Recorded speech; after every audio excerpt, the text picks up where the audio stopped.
If you're not running SEO tests right now, you're probably missing out big time. At SEO Leverage, SEO testing is the single best reason why we get such mind-blowing results for our clients. More than 5,000 email opt-ins per month, 300% traffic increases in 3 months, 200% conversion rate increase in 3 weeks. So if you want to start a habit of R&D for your SEO, stay tuned. This is the video you want to watch.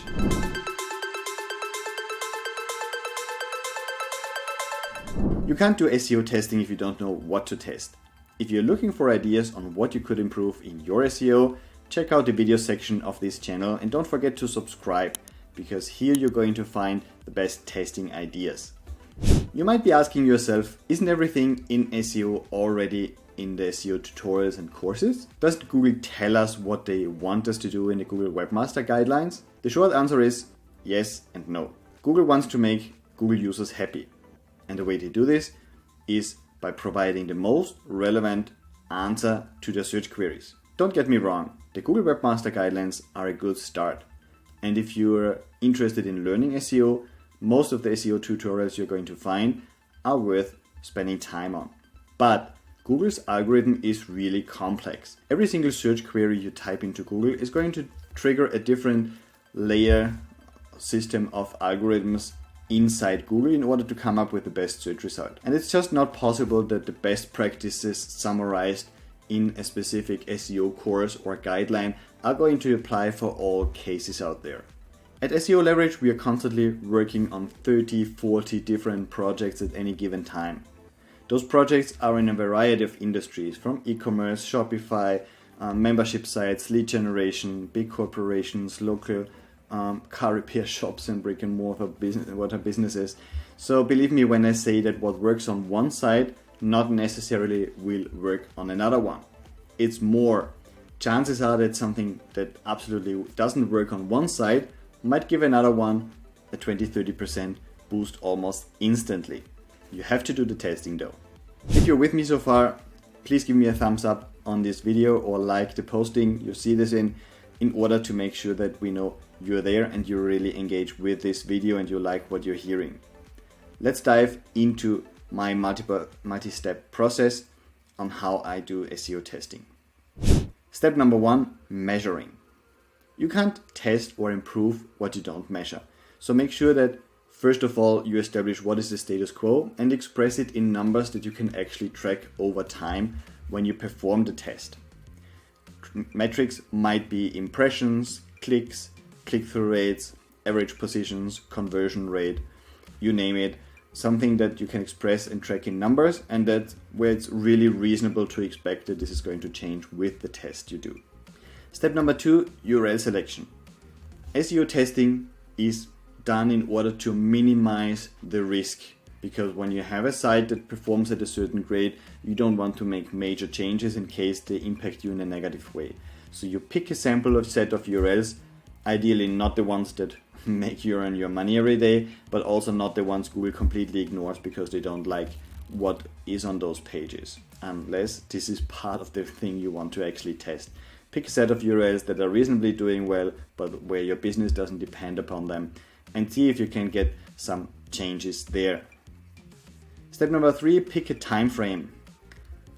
I like to have SEO tests run for anything between 4 to 8 weeks. This usually gives Google enough time to crawl those pages, index them, process them, start ranking them, increase the rankings potentially over a few weeks, and then you have some tangible results.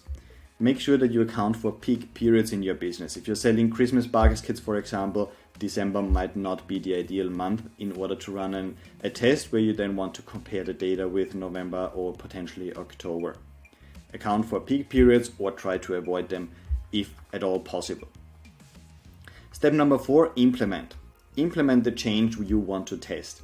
Implement a title change. Implement a meta description change. Implement a content change. Maybe change the content structure on a few articles and see if this does something. All these changes, by the way, have shown to work really, really well. And then note down, if this test is going to run for 8 weeks, note down what was the performance in the last 8 weeks for every single URL.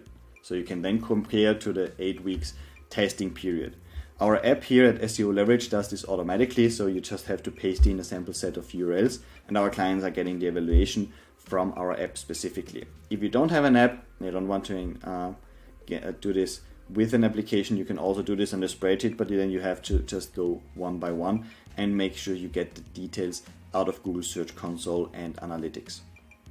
Step number 5, monitoring. Monitor the test as it happens. Check if there are any major changes being done, how this evolves. Sometimes you get a very quick boost and then it flattens out a little bit. Sometimes it's consistently better than it was before, and it usually takes a few days at least to kick in. Step number 6, evaluate. Check out the results after those 4 or 8 weeks and see what has happened. Do you see a positive or negative effect? If the effect was negative, think about it a little bit and see, is there anything else maybe that could have had an impact here, or was the design maybe a little bit flawed of this test? Did you need to do a better job designing the test in the first place?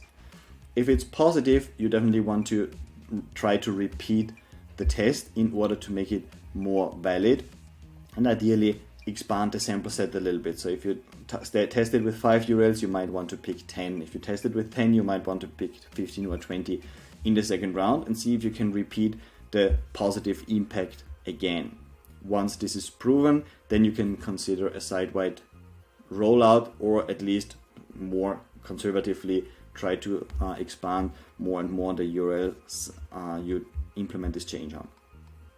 Step number 7, test more stuff. Make testing part of what you actually do on a regular basis. For our clients, we have our R&D team that's coming up with testing ideas on a regular basis. So we just make sure that we get those incremental additional insights from the testing side of things as well, and not only focus on content, links, and user experience things. Step number 8, cross-pollinate. As an SEO agency, we have the advantage that we can pick some testing results from one site and implement them on another one as well when we think this could make for a good test on a different site as well. Sometimes we have the same niche where it's really obvious, sometimes it's different niches, but it still makes sense. If you don't have this advantage and you're on your own with one site or a few sites, try to leverage the knowledge you have across the different sites, or get in touch with other people in similar positions and see if you can exchange test results, test ideas, and really get this leverage coming that comes through SEO testing at a larger scale. Now I'm really curious, is SEO testing something you're going to engage with? Or have you done this already? What are your experiences with it? Leave a comment down below and let me know about it. If you like this video, please give us a thumbs up. This is going to help the channel and it's going to help us produce more videos like this one that are going to help you grow your online business. My name is Gert. Don't forget to connect with me on the socials, and see you there.